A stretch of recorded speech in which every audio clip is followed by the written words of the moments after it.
आइए अब बात करते हैं क्वेश्चन नंबर 11 पर। क्या कह रहा है, बिंदु 3, 2 से जाने वाली उस रेखा का समीकरण ज्ञात कीजिए जो रेखा x - 2y = 3 से 45 का कोण बनाती है। तो यहाँ पर ध्यान दीजिए, थोड़ा सा रफली डायग्राम बना लेते हैं ऐसे ही। तो मान लीजिए ये रेखा है, इसको हम मान लेते हैं, ये रेखा मान लेते हैं, इसका क्या नाम दे दिए, ये समीकरण क्या है, x - 2y - 3 = 0। एक दूसरी रेखा है जो इससे कितना बना रही है, 45 अंक का कोण बनाती है। कितना बना रहा है, 45। और किससे जा रहा है, 3, 2। तो 3, 2 आप कहीं भी मान सकते हो, मान लेते हैं यहाँ पर, मान लेते हैं इसको P मान लेते हैं, 3, 2 से होकर जा रही है ना। ये रेखा, ये वाली रेखा 3, 2 से होकर जा रही है ना। और इस वाली रेखा से कितना बनाना है, 45 से कोण बनाता है। तो अब बस अगर हम इस लाइन का स्लोप निकाल लें, अगर इस लाइन का स्लोप निकल आए, तो अगर एक पॉइंट पता हो और स्लोप पता हो, तो फार्मूला क्या होता है, एक बिंदु से जाने वाली और प्रवणता के रूप में y - y1 = क्या होता है, mx - x1। ये होता है फार्मूला, है ना। तो कुल मिला के हमें इसकी प्रवणता निकल जाए, हमारा काम बन जाएगा। तो यहाँ दिया है, क्या दिया है पहले बताइए, रेखा का समीकरण क्या दिया हुआ है, रेखा का समीकरण दिया है x - 2y - 3 = 0। तो बताइए इस रेखा की प्रवणता क्या होगा, इस रेखा की प्रवणता बताओगे क्या होता है फार्मूला, m1 बराबर मान लेते हैं इसको, -x का गुणांक बटे y का गुणांक, यही होता है ना, ये फार्मूला होता है। चाहे तो आप y = mx + c में बना के कर सकते हो, या आप डायरेक्ट फार्मूला लगा दीजिए। तो -x का गुणांक, x का गुणांक क्या है, 1 है, और y का गुणांक क्या है, -2 है, तो बराबर क्या आएगा, 1/2। ठीक है ना। तो और दूसरी रेखा की प्रवणता क्या मान लेते हैं, दूसरी रेखा की प्रवणता मान लेते हैं, दूसरी रेखा की प्रवणता हम मान लेते हैं कितना है, m2 मान लो या m मान लेते हैं, ठीक है ना। और हम जानते हैं दो रेखाओं के बीच का कोण कितना होता है, tan थीटा बराबर क्या होता है, m1 - m2 अपान 1 + m1 m2। ये होता नहीं होता है, मॉड लगा दीजिए क्योंकि थीटा हमेशा न्यून कोण होता है। यहाँ दिया है, क्या दिया है, यहाँ पर है, यहाँ पर क्या क्या आ गया है, यहाँ पर थीटा कितना है, 45 आ गया। m1 की वैल्यू क्या है, 1/2 है, और m2 की वैल्यू क्या है, यहाँ पर m मान लिया हो, है ना। कोई दिक्कत किसी को, इतना समझ में आ रहा होगा। अब यहाँ रख दीजिए, तो क्या आएगा, tan 45, यहाँ इसको हटा देते हैं पहले, क्या हो जाएगा, tan 45 इक्वल क्या हो जाएगा, यहाँ पर m1 - m2, तो क्या हो, m1 कितना है, 1/2 - m2 कितना है, m मान लिया गया है, अपान 1 + 1/2 × m, ये हो जाएगा।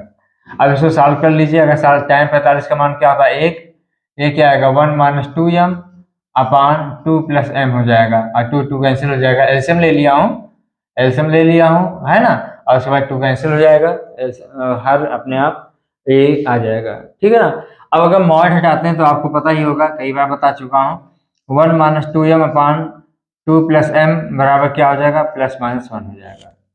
तो प्लस चिन्ह लेने पर, अगर प्लस चिन्ह लोगे तो क्या आएगा, प्लस चिन्ह लेने पर तो क्या होगा, 1 - 2m अपान 2 + m बराबर क्या हो जाएगा, 1। सॉल्व कर लीजिए, ये 6 गुणा कर दो, तो ये आ जाएगा 2 + m बराबर 1 - 2m, तो 2m को इधर ले आइए, क्या हो जाएगा, 3m इक्वल क्या आएगा, 1 इधर 1 - 2 बराबर -1 हो जाएगा।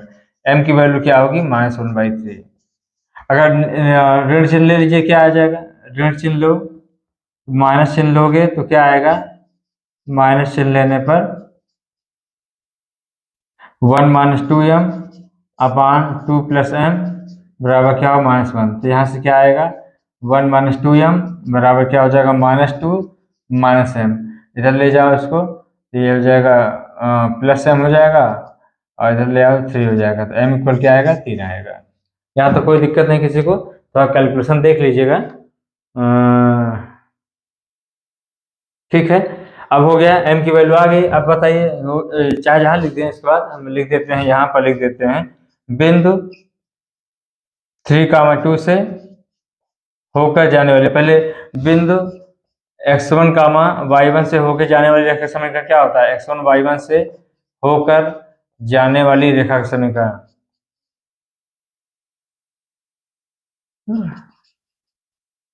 क्या होता है? y minus y one equal M x minus x one, ये होता है फार्मूला। तो बिंदु अतः बिंदु 3,2 से होकर जाने वाली रेखा का समीकरण क्या आएगा? y माइनस वाई वन, तो y माइनस टू हो जाएगा इक्वल m। m इक्वल क्या ले लेते हैं? m की वैल्यू लेते हैं -1/3 ले लेते हैं, तो -1/3 x माइनस क्या होगा? x1। x1 कितना है? 3। सॉल्व कर लेना इसको, ये आ जाएगा 3y minus 6 minus x plus क्या हो जाएगा 3। और इसको सॉल्व करिए तो क्या आएगा? x प्लस 3y और -9 इक्वल क्या हो जाएगा? 0। इसी तरह या ले सकते हो, या ये हो जाएगा क्या होगा? बिंदु 3,2 से होकर जाने वाली रेखा समय का y माइनस टू और m की वैल्यू क्या है यहाँ पर? 3 और x minus x1, x minus क्या हो जाएगा? 3। ठीक है ना, ये हो जाएगा। फार्मूला रख दीजिए, ये क्या आ जाएगा?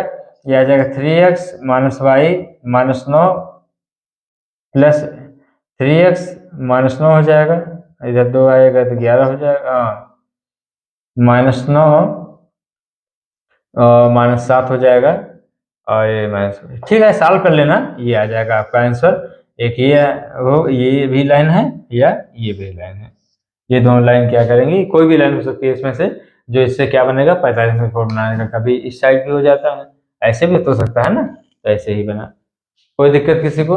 नोट कर लीजिए। आगे बात करते हैं क्वेश्चन नंबर 12 पर। अब ये क्वेश्चन नंबर 12 पर 12 पर क्या कह रहा है? रेखाओं 4x + 7y - 3 = 0 और 2x - 3y + 1 = 0 के प्रतिच्छेद बिंदु से जाने वाली रेखा का समीकरण ज्ञात कीजिए जो अक्षों से समान अंतःखंड काटती है। तो पहली बात तो यहाँ क्या लिखा है? प्रतिच्छेद बिंदु। तो प्रतिच्छेद बिंदु निकालने के लिए कई क्वेश्चन लगाया गया है, आप इसको अपने से भी कर सकते हो। पहले बताइए क्या दिया है? दिया है रेखाओं का समीकरण, रेखाओं का समीकरण क्या है बोलो? 4x + 7y - 3 = 0 और 2x - 3y + 1 = 0। तो इसको 1 मान लो, इसको 2 मान लो। तो प्रतिच्छेद बिंदु के लिए क्या करेंगे? समीकरण 1 और 2 को सॉल्व करेंगे प्रतिच्छेद बिंदु के लिए, है ना? ये तो आपको पता ही होगा। तो चलिए समीकरण 1 और 2 से करते हैं और x और y की वैल्यू निकालते हैं। तो यहाँ क्या करेंगे? 2 से गुणा कर दो। यहाँ पर विलोपन विधि, ये आपके ऊपर डिपेंड करता है आप कैसे सॉल्व करते हो। 2 से यहाँ गुणा कर दो, 2 दूना 4x, 2 तीन 6y + 2 = 0 हो जाएगा। ये 4x + 7y - 3 इक्वल क्या होगा? 0 हो जाएगा। और ये क्या होगा? माइनस कर दे माइनस, ये क्या होगा? प्लस हो जाएगा, ये कैंसिल, 7 6 13, y बराबर क्या? +3 2 5 बराबर 0। तो y की वैल्यू क्या आएगी? 5/13 आ जाएगा, ये हो जाएगा। अब y की वैल्यू कहाँ रखते हैं? समीकरण 2 में रख दीजिए। समीकरण 2 में y का मान रखने पर, y का मान रखने पर जब y का मान रखेंगे तो 2x - 3y है, 3 × 5 = 15 बटे क्या हो जाएगा? 13 + 1 = 0। 2x बराबर क्या आएगा? 15/13 - 1, एलसीएम ले लीजिए, 13 एलसीएम हो जाएगा, 15 - 13 और क्या होगा? ये 2/13 हो जाएगा 2x। तो x बराबर क्या आएगा? 1/13 आ जाएगा। अतः प्रतिच्छेद बिंदु क्या होगा? प्रतिच्छेद बिंदु क्या है? x, y हो जाएगा। तो प्रतिच्छेद बिंदु आया 1/13, 5/13, ये हो गया। अब क्या कह रहा है? प्रतिच्छेद बिंदु से जाने वाली रेखा का समीकरण ज्ञात कीजिए जो अक्षों से समान अंतःखंड काटती है। तो पहले बताइए, चूंकि अंतःखंड के रूप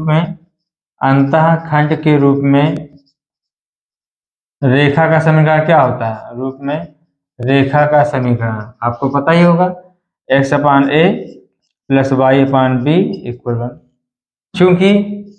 चूंकि यह रेखा अक्षों पर क्या करती है? अक्षों पर समान अंतःखंड काटती है, अक्षों पर समान अंतःखंड काटती है। इसका मतलब क्या हुआ? अतः ए बराबर क्या होगा? बी रखने पर तो क्या आएगा?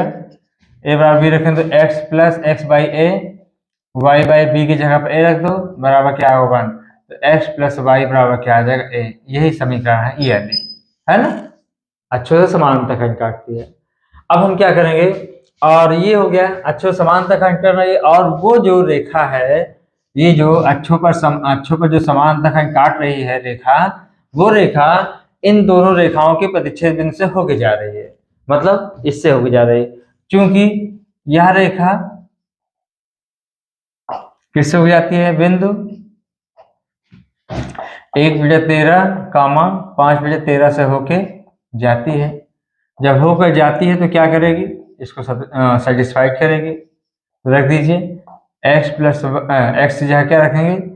1/13, y की जगह पर 5/13 बराबर क्या होगा? a की वैल्यू क्या आएगी? 6/13 हो जाएगा। अतः अभीष्ट रेखा का समीकरण क्या होगा? अभीष्ट रेखा का समीकरण रख दीजिए, क्या आएगा? x प्लस वाई बराबर क्या होगा? 6/13। ये हो जाएगा हमारा। ये वो रेखा है जो अक्षों पर क्या कर रही है? समानांतर खंड काट रही है, और इन दो रेखाओं की प्रतिच्छेद बिंदु से होके जा रही है। नोट कर लीजिए। बात करते हैं क्वेश्चन नंबर 13 पर। चलिए क्वेश्चन नंबर 13 क्या कह रहा है यहाँ पर? दर्शाइए कि मूल बिंदु से जाने वाली और रेखा y equal M X plus C से थीटा कोण बनाने वाली उस रेखा का समीकरण y अपान एक्स इक्वल ये होगा। ठीक है ना? तो अब यहाँ देखिए सोल्यूशन इसका लिख लिया जाए, बनाया जाए। कैसे बनाएं? पहले एक रफली डायग्राम बना लीजिए। y equal M X plus C का एक जनरल फॉर्म इस रूप में होता है। इसे क्या कहेंगे? y इक्वल क्या है? एम एक्स प्लस सी है ना? सी अंदर। और कह रहा है मूल बिंदु से जाने वाली, मूल बिंदु से जाने वाली और इस वाली रेखा से कितना कोण बना रहा है? थीटा बना रहा है। तो इस रेखा जो मूल बिंदु से जा रही है उसका समीकरण क्या होगा? जो प्रूव करना है ना? ये मूल बिंदु से होकर जा रही है, मूल बिंदु से होकर जा रही है, और इस रेखा से y equal M X plus C से कितना कोण बना रही है? थीटा बना रही है। तो बताइए कि इस वाली रेखा का समीकरण जो मूल बिंदु से होकर जा रही है और इस रेखा से थीटा कोण बना रही है, ये वाली होगी। ठीक है ना? तो चलिए स्टार्ट करते हैं। दो रेखाओं के बीच का कोण अगर थीटा है यहाँ पर, तो चूंकि tan थीटा बराबर क्या होता है फॉर्मूला?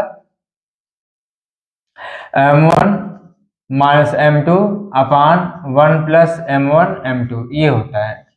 अब यहाँ देखिए इसकी प्रवणता, जहाँ यहाँ m1 क्या है, यहाँ पर m1 क्या है? m मान लेते हैं, और m2 m मान नहीं लेते हैं, m है यहाँ पर, और प्रवणता m2 को हम मान लेते हैं, m2 को m2 ही ले लेते हैं। क्या करना है ना? ये हो गया, और थीटा तो है ही है, बस हो गया खत्म। अब यहाँ देखिए तो m1 माइनस m2 क्या आएगा? m1 माइनस m2, m1 की जगह आप क्या कर देंगे? m माइनस m2 अपान 1 प्लस m2 बराबर क्या होगा? tan थीटा, है ना? अब देखिए m1 माइनस m2 अपान 1 प्लस m2 बराबर क्या होगा? Plus minus tan theta. Mod हटा दीजिए तो ये होता है। मॉड बताया हूँ, मॉडुलस फंक्शन थोड़ा सा। चलिए अब यहाँ क्या करेंगे? प्लस चिन्ह ले लीजिए। जब प्लस चिन्ह लेंगे तो क्या आएगा? प्लस चिन्ह लीजिए तो m1 सॉरी ये क्या हो जाएगा? m है, m माइनस m2 अपान 1 प्लस m2 बराबर क्या होगा? tan theta. चलिए गुणा करो, m माइनस m2 बराबर क्या होगा? tan theta plus m2 tan theta. अब m2 को एक साथ कर लीजिए, इसको इधर ले जाइए, इसको इधर ले आइए, तो क्या आएगा? m2 कॉमन ले लो, क्या आएगा? 1 प्लस m tan थीटा बराबर हो जाएगा, इसको इधर गया, ये tan थीटा ले, तो क्या होगा? m माइनस tan थीटा हो जाएगा। तो m2 इक्वल क्या आएगा? m2 इक्वल आया m minus tan theta upon 1 plus m tan theta आया, है ना? अब ऋण चिन्ह ले लीजिए, ऋण चिन्ह लेने पर, जब ऋण चिन्ह लेंगे तो क्या आ जाएगा,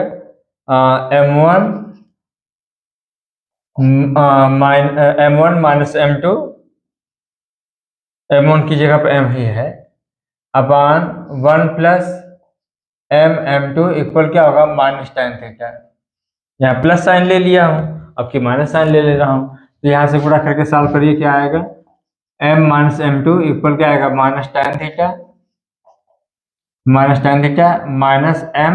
m2 tan थीटा। यहाँ तक तो समझ में आ रहा होगा। अब हम क्या करेंगे, m2 एक साथ कर लो, तो इधर ले जाओ तो ये आ जाएगा m2, ये इधर ले जाएंगे तो क्या बचेगा, 1 माइनस m tan थीटा बचेगा यहाँ, और ये इधर आएगा तो क्या होगा, m प्लस tan थीटा होगा, ठीक है ना, ये हो जाएगा। यहाँ से m2 की वैल्यू क्या आई, m plus tan theta upon 1 minus m tan theta, ठीक है ना।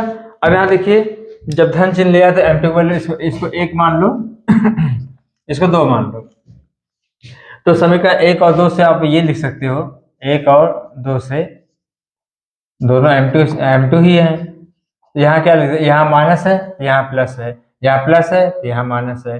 अगर हम इसको लेते हैं, हमको चेक करना, पहले प्लस वाले लेते तो पहले ये ला, m plus tan theta upon 1 minus m tan theta. पहले कौन सा लिख रहा हूँ, पहले 2 लिख रहा हूँ, पहले प्लस फिर माइनस।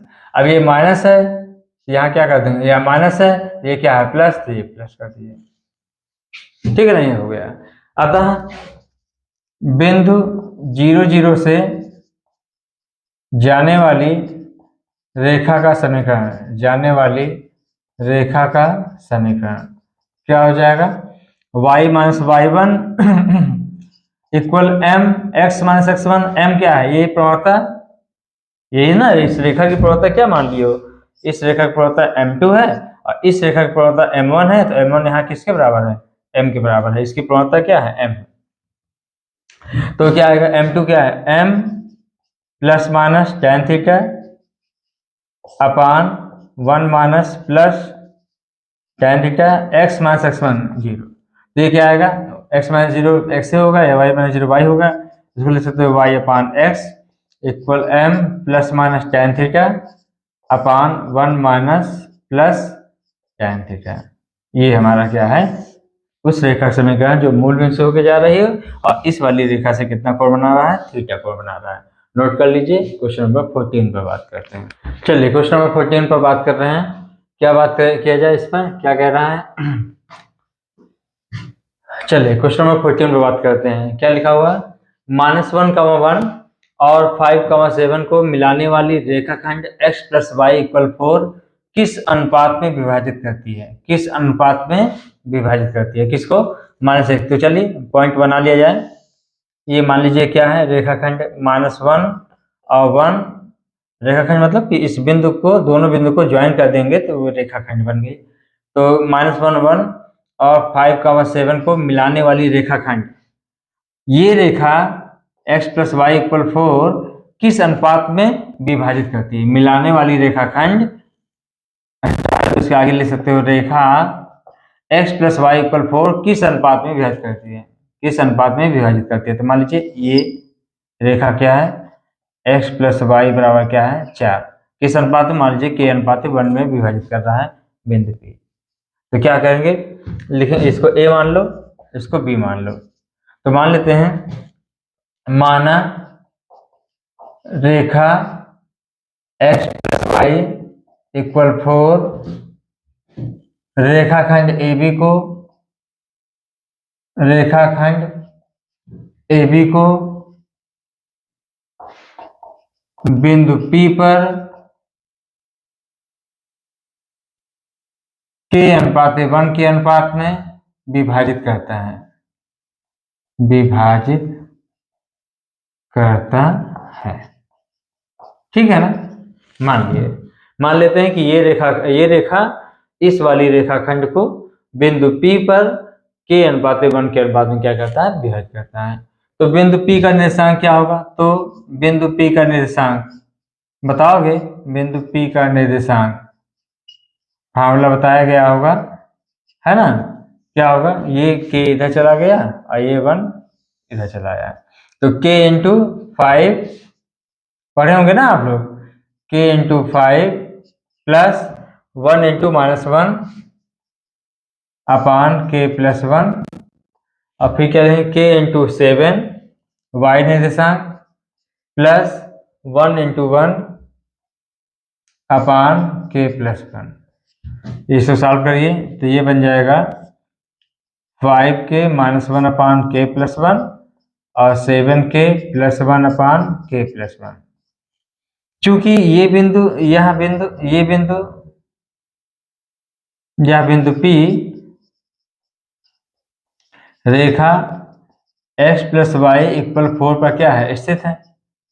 अगर स्थित है भाई, यही कट कर रहा है तो स्थित होगा, स्थित है तो इसको क्या करेगा, सेटिस्फाइड करेगा। तो x की जगह क्या रख देंगे, 5k -1 अपान k प्लस 1 प्लस y की जगह पर 7k प्लस 1 अपान k प्लस 1 इक्वल क्या होगा, 4।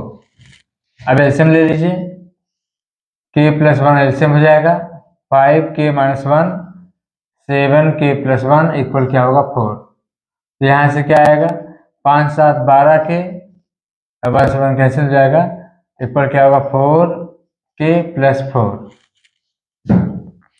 तो इधर आ जाएगा कि क्या आएगा, 12 में 4 गए 8k बराबर 4, तो k बराबर क्या आएगा, 4/8, k इक्वल क्या आएगा, 1/2। तो रेखा किस अनुपात में विभाजित कर रहा है बताइए, k अनुपात 1 बराबर क्या होगा, 1:2। मतलब ये रेखा 1:2 के अनुपात में क्या कर रहा है, विभाजित कर रहा है। कोई दिक्कत, नोट कर लीजिए इसको। बात करते हैं क्वेश्चन नंबर 15 पर। चलिए क्वेश्चन नंबर 15 क्या कह रहा है, अच्छा क्वेश्चन है।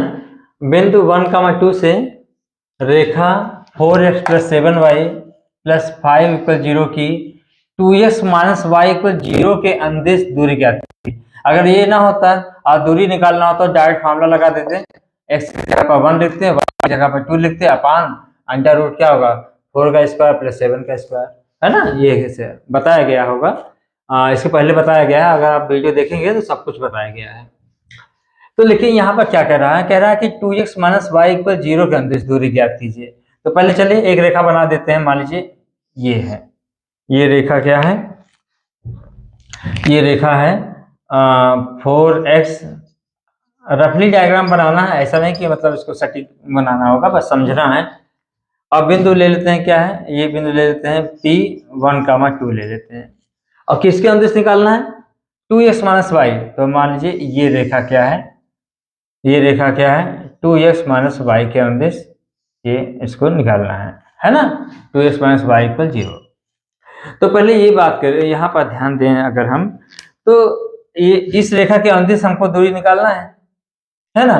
तो अगर हम यहाँ पर इंटरसेक्ट पॉइंट अगर निकाल लें तो इस यहाँ से और यहाँ के बीच दूरी निकल आएगी आराम से, है कि नहीं। फिर से समझिए, कह रहा है कि एक रेखा है और इस बिंदु से दूरी निकालो, लेकिन दूरी किसके अनुसार निकालना है, किसके अंदिश निकालना है, 2x - y = 0 के अंदिश।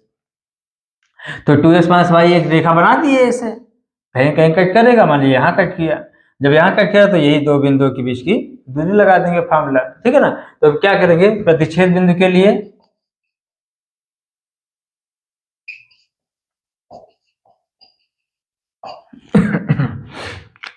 क्या होगा, सॉल्व कर लीजिए इसको, 4x + 7y + 5 = क्या होगा, 0, 2x - y = 0, ठीक है ना।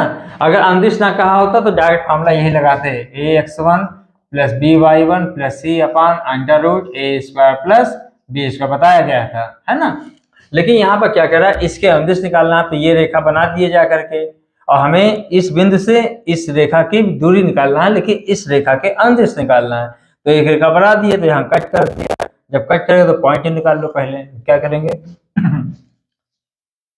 यहाँ से y = 2x आ जाएगा, 2x यहाँ रख दो, y = चाहे जैसे सॉल्व करो, विलोपन विधि से निकालो, चाहे जैसे करो। ये प्रतिस्थापन हो रहा है, y = 2x यहाँ रख दीजिए, 4x + 7 × क्या होगा, 2x + 5 = क्या होगा, 0। तो ये कितना आएगा 7 दूना 14 4 18x प्लस 5 बराबर क्या होगा 0, x बराबर क्या आएगा -5/18। ठीक है ना। अब x का मान हो गया तो y आता है, y का मान क्या आ जाएगा, देयरफॉर y यहाँ क्या 2x है तो 2 × -5/18 आ जाएगा, यहीं रख दीजिए। तो क्या आएगा -2 9 18 तो 5 क्या होगा 9, ये y बराबर क्या 5/9। तो बिंदु क्या आ गया बताओ, बिंदु इसको क्यों मान लेते हैं, x का y -5/18 आ गया और -5/9 आ गया। ठीक है ना।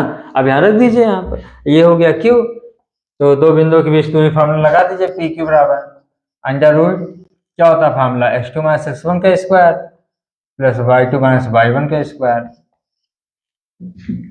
तो यहाँ बिंदु क्या आया है -5/18 -5/9, इसको x1 y1 मान लो, कुछ भी मान सकते हो, इसको x2 y2 मान लो, कोई दिक्कत नहीं, चाहे इसको मानो कोई दिक्कत नहीं।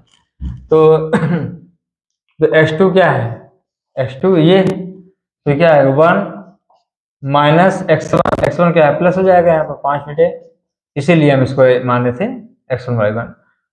अब माइनस में रहता है तो होल स्क्वायर है तो पॉजिटिव हो जाएगा, ऑटोमेटिक वही चीज है। y2 कितना है y2 2 है और y1 प्लस 5/9, तो कितना आएगा 18 5 23/18 का होल स्क्वायर और 9 2 18 5 23 का 23/9 का होल स्क्वायर। चलिए इसके बाद क्या होगा, फिर इसके बाद हो जाएगा, आप इसको आप क्या लिख सकते हैं 23/18 को आप लिख सकते हैं 23/18 को लिख सकते हैं 23/9 गुणे 1/2, ऐसे लिख सकते हो ना। यहाँ 23/9 का होल स्क्वायर यहाँ कॉमन है, यहाँ क्या बचेगा 1/2 और 1/2 का होल स्क्वायर क्या आएगा 1/4 प्लस 1 हो जाएगा, ये क्या आएगा 23/9 डबल फ्री हो जाएगा और 4 × 4 4 × 5/4 √5 और बटे क्या होगा 2 हो जाएगा। तो क्या आ जाएगा ये 23/18 √5, ये हो जाएगा आपका दूरी, चाहे इकाई करते हो कोई दिक्कत नहीं, ये हो गया है कि नहीं। तो ये रहा क्वेश्चन नंबर 15 और आगे एक बस थोड़ा थोड़ा पढ़ाते हैं, है ना। तो ये 11th का, और मुझे लगता है कि अगली बार में हम कोशिश करेंगे कंप्लीट करते हैं 15 8 9, ठीक है ना, देखते हैं कंप्लीट कर देंगे। इसके बाद फिर एक नया चैप्टर लाएंगे और हम सोच रहे हैं कि इसके बाद लाएंगे प्रथम सिद्धांत बताएंगे या तो फिर शंकु परिच्छेद पहले बता देंगे, जैसा भी होगा सोचते हैं उसके अनुसार हम बताते हैं आप लोगों को। ठीक है, तो ये आप लोग पढ़ते रहिए, आप लोगों के लिए इतना मेहनत कर रहा हूँ, आप अपने अपने दोस्तों को शेयर करिए। सारी जितनी भी विविध प्रश्नावली हैं हम कोशिश कर रहे हैं कि सारा क्वेश्चन एक एक करके यहाँ पर लगवा दिया जाए विथ एग्जाम्पल, ठीक है ना। तो आप लोग हमारा सपोर्ट करिए और सभी दोस्तों को आप शेयर करिए, और हमारे यूट्यूब चैनल पर अगर आप नए हों तो आप सब्सक्राइब कर लीजिए। मिलते हैं नेक्स्ट वीडियो में, थैंक यू सो मच।